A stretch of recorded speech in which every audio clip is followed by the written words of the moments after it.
Hello, good morning. Thank you so much for joining me in my daily devotion. As promised, we will continue our study and reflections on love. Now, I have a question first. I'd like to ask everyone if there are like just 5 words left before you lose your voice, what do you think will you say to your loved ones? Think about that. Or let's just say you are in your deathbed and there are people around you, people, your family, your relatives, your children. What will you say to them? There are some examples of what the famous last words of people were, and many of them really were about love. Sir Arthur Conan Doyle, he was the one who wrote Sherlock Holmes. He died at the age of 71 in his garden, and he turned to his wife and he said, "You are wonderful." Then he clutched his chest and he died. Writer T.S. Eliot was only able to whisper one word as he died. He said, "Valerie," the name of his wife. Then there's a football coach, famous football coach by the name of Vince Lombardi. He died of cancer in 1970. And as he died, Lombardi turned to his wife Marie and said, "Happy anniversary. I love you." John Wayne, at the age of 72, in LA, he turned to his wife and said, "Of course I know who you are. You're my girl, and I love you." Cowboy. John Wayne was a cowboy, but he said, "You're my girl. I love you." Before Ernest Hemingway died by suicide, he told his wife Mary, "Good night, my kitten." And then there's another singer named Bo Diddley. He died giving a thumbs up as he listened to the song Walk Around Heaven.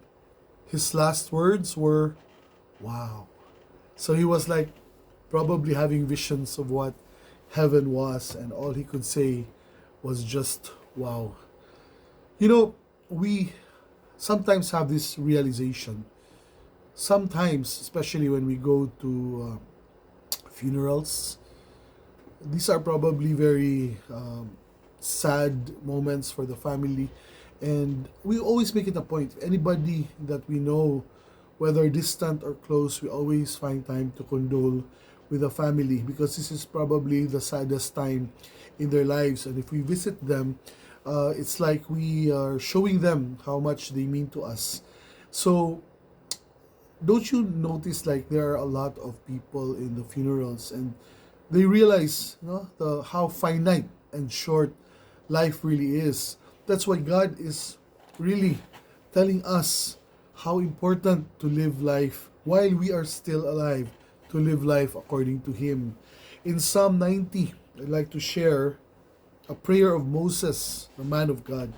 It says, "Lord, you have been our dwelling place throughout all generations.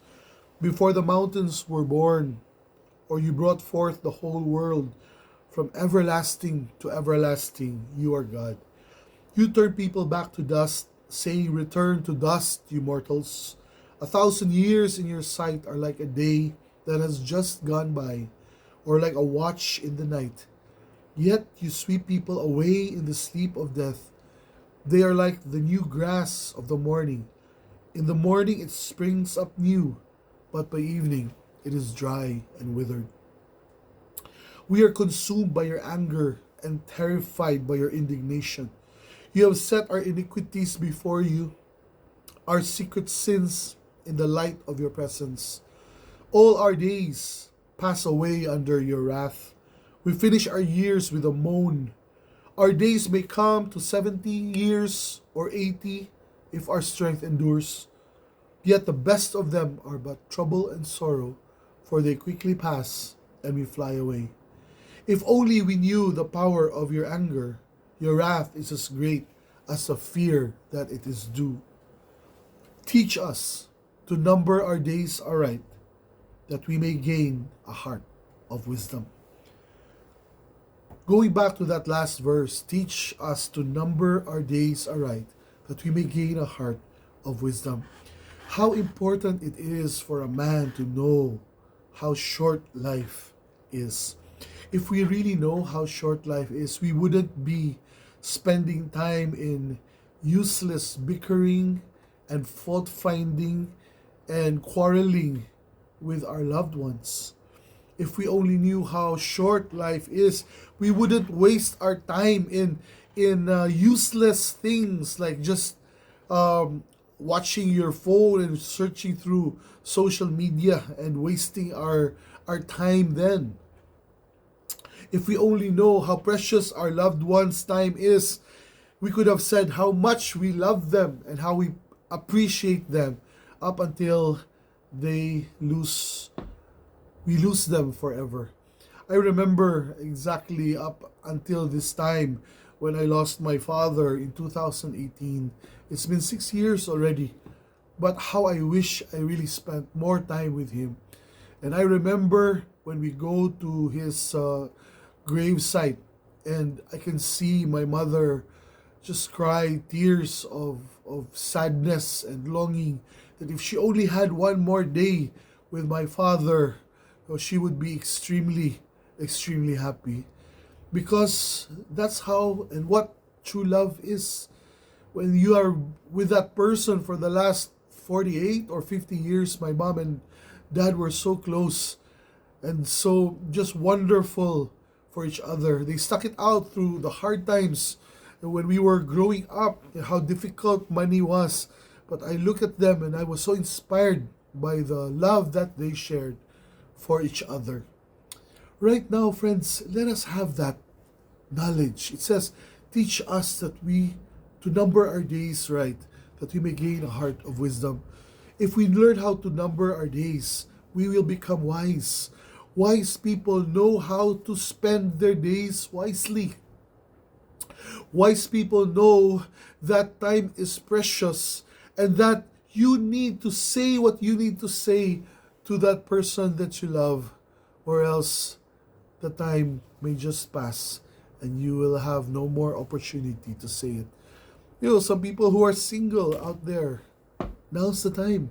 What are you waiting for? You can just tell that person what you feel. Even for those couples that are still struggling in their marriage, now is the time to renew and refresh your marriage, because there will come a time when that person is far away from you and you would not be able to tell him how much you feel. Let us reflect in our mortality. Let us live wisely, as the Bible says, and let us love fiercely. If only we can just focus every day with as much passion, love, dedication, and commitment that we have for our partner and our loved ones, because time will wait for no man.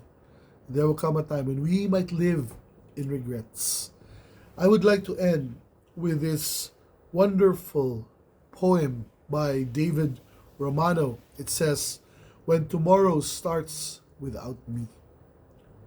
When tomorrow starts without me, and I'm not here to see, if the sun should rise and find your eyes all filled with tears for me, I wish you wouldn't cry the way you did today while thinking of the many things we did not get to say.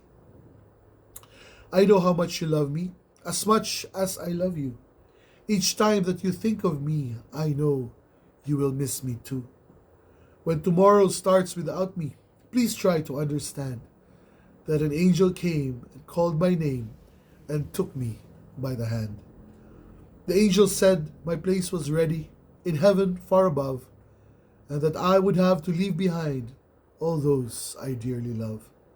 But when I walked through heaven's gates, I felt so much at home when God looked down and smiled at me from his golden throne. He said, "This is eternity, and all I promised you. Today, for life on earth is done, but here it starts anew. I promise no tomorrow, for today will always last, and since each day's the exact same way, there is no longing for the past. So when tomorrow starts without me, do not think we're apart, For every time you think of me, remember, I'm right here in your heart. Friends, let me encourage you after this talk, go and hug your loved one. Tell them how much you love them. Tell them how much you care. Treat them out. Bring them to the mall. Bring them to a restaurant. Tell them how important they are to you. If they're far away, call them on the phone. Send them a DM. And just tell them how much you love them. For the time may come that you will not be able to teach me to number our days aright, that we will gain a heart of wisdom. Thank you so much for sharing and listening to me. And truly, I am blessed for the time that you spend watching these videos. I am believing that indeed God will use these videos to touch someone and make someone's life and encourage that person.